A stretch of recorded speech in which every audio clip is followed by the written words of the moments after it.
Labdien! Šodien mēs pagatavosim īsteni rudenīgu un omulīgu recepti, un tas būs ķirbju un makaronu sacepums ar biezpienu un spinātiem. Ņemsim mēs sviesta ķirbīti, butternut squash. Ņemsim arī vienu sīpolu, 2 līdz 3 ķiplokdēviņus. Gāžam dārzeņus katliņā.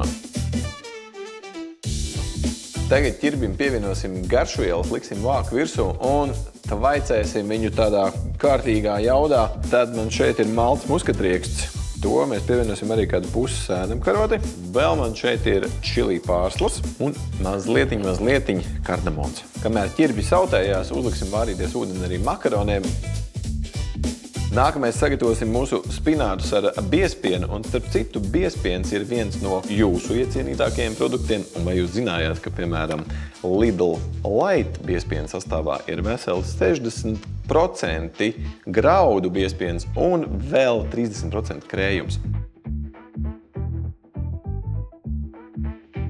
Pievienosim arī muskatriekstu un melnos piparus.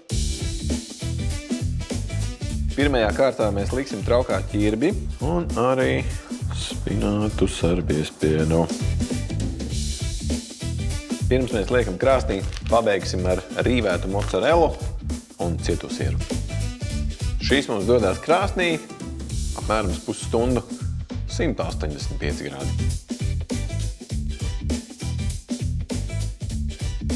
Ļoti izskatīgs, veģetārs un pildošs, un pats galvenais pietiks arī vēl nākamajai dienai. Lai jums labi garšo!